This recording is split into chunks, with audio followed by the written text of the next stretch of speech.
Well, hello there. I know I've already done that one, haven't I? Well, this is another video from the Villa Mandarinas kitchen, and tonight we're going to be doing Spag Bol. Now, for you purists out there, this is a British type Spag Bol. I know it's not a ragu as it should be. I know that. You know that. I know that you know that. You know that I know that you know that. Yeah. Enough. Rightio. So this is going to be a British type Spag Bol. Classic, easy. Well, classic in my book anyway. And you'll notice that it starts off pretty much as a lot of the dishes do. Glug of olive oil, just to start with. Then I've got a large onion cut up. So it's a large onion or a couple of smaller onions cut up. And we're just going to pop that in there, and we're just going to start that sweating off. Now, if you go back down on the ingredients there, we'll go through what else we've got. We've got some fresh oregano. We've got some crushed garlic. We've got some minced, this is actually mixed minced beef and pork that we get in the shops. And we're going to be using Liam Perrins, we're going to be using tinned tomatoes, and we're going to be using tomato puree and stock. It's pretty much as we've been doing of late on a few different other dishes. So we start off pretty much the same. The good thing about this, of course, is that it means that you have got the basis for many other dishes. So from here you can go, as we did the other day, you can go the chili con carne route. You can go the lasagna route. You can go the cottage pie route. There are all sorts of things you can make from this these basic ingredients. So I'm just going to sweat these off and come back to me in a few minutes. And welcome back. What I did do, you weren't watching because you were obviously off doing something else because you weren't concentrating. I popped a little bit of salt on the onions as I usually do. I'm now going to put the chopped garlic, the smashed up crushed garlic in there. That'll break down, you see. And it's a lovely, lovely, lovely, lovely flavour. Oh, thank you for helping, darling. Pleasure. So just making sure that I've put everything in that I should put in, and just knock this around a little bit, just to get that. I'm going to turn the heat up now to sort of medium-high. Bring that up, and then I'm going to put the mince in. Let's pop this to one side, and then we're going to brown the mince off again as usual. We're browning it off rather than steaming it. I've taken it out of its pack. There we go. So that's why you want to turn the temperature up so that we can start to brown it. Drive out the moisture, and it needs to be frying, not boiling. That way you get a much better texture on the meat. And it doesn't look so insipid either. So I shall carry on with that, and then we'll come back at the next stage. Okay, I've now turned it down onto medium again, so that's really nice. I'm going to put the oregano in now. So come round the side of you in there. Now, why have I put oregano in? Well, it's often what's used, isn't it, in Bologneses that we do? But don't be tied by that. I change it. If I fancy having rosemary in, I'll put rosemary in. If I fancy having thyme in, I'll put thyme in.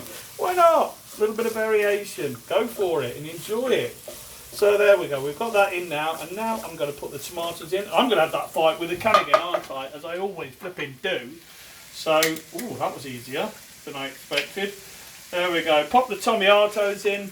Again, as I said before, as I always say, if you haven't got any tinned tomatoes, but you've got some tomatoes, some whole tomatoes, take 4, slice them in half, grate them, pop the tommies in, and just discard the skins. Put the skins away. Yeah, this is good. At least as good. Probably better.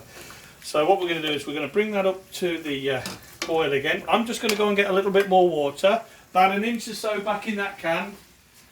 And Watching you. she's watching me. She's always watching me. I can't do anything. Can't be trusted. Can't be trusted, me, mate. I'll tell you that now.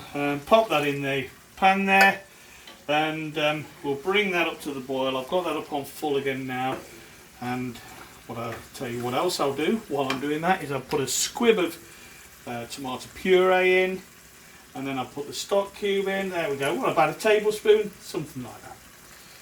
Then I'll put the stock cube in and some Worcester sauce, and we'll get that on the go. Just turn that down a bit so it's not going too ferociously, as they say in the trade. Don't want to be boiling too ferociously, you know. There's my stock cube and a bit of laying parings. We'll give that a bit of a knockabout, Rodders, and a few grinds of pepper. Again, not too much, but I shall adjust this right at the end. Smells good. It does smell good, doesn't it? Gorgeous, Rodders, gorgeous. You know it makes sense. You know, this time next year, Rodders, we'll probably still be skinned. Don't worry about that, though. We're flipping well if this coronavirus carries on, I'll tell you that much. My goodness gracious in me, isn't it? Okay. We will just come back to us in a few minutes when we're ready to put the spaghetti in. Now we are ready for the spaghetti. Great big handful of salt. This wants to be like seawater. Bring it to the boil, pop it down, and then just with your tongs. I can't do that thing that Jamie does that makes it spread around and it all falls in nicely. I'm not him. I'm not that good. And then what we're going to do is we're going to bring it up to the boil, and we're going to start this on a simmer for 10 minutes. We need another Italian song, don't we? When the moon hits your eye like a big pizza pie, that's amore. That's amore. That's a little song that I used to sing when we were out and about in the streets. I've always been like that, just singing and stuff like that. I'm a bit weird, I know. But that's a song that I always used to sing when I was out and about with the kids when they were really young. Now, when they were really young, they used to love that song and Dad singing that song. But as they got older and towards teenage years, and I was holding their hand and we were going around the shop and I used to sing that, well, all of a sudden they'd let go of my hand and off they'd go. Used to embarrass them terribly. Who says you don't have fun as a parent? Anyway, that's my story. So in 10 minutes we'll come back. We're going to serve up. It's that quick. Pasta's almost done, the spaghetti. So a good thing to do is just to get a ladle of that beautiful flavoured water out of there. Just to let the pasta back down again. The bolognese, our bolognese sauce down again. Add a bit of flavour there from the pasta water, and then we'll serve up. Okay, so I've drained the pasta, the spaghetti. Now this is the secret: a little bit of extra virgin olive oil. Once you've drained it, give it a good bit of a glug over there. Do you know what it does? It adds some beautiful flavour, but it gives it a lovely sheen as well. So there we go. Just get the old tongs now. Give that a good move around in there like that. Oh, lovely bit of spaghetti. Can't beat it. There we go. Now we're going to serve up. Just going to serve up in that. And this is going to be really neat, isn't it? Serve up in that. Get myself a little bit of a ladle going on here. Get a couple of 2 or 3 big lumps of our bowl for the Spag Bol, and then get a great big load of parmesan and shave it on top. I did add a bit more pepper to the bolognese, and that, my friends, is ready to go. I hope you enjoy that as much as we will.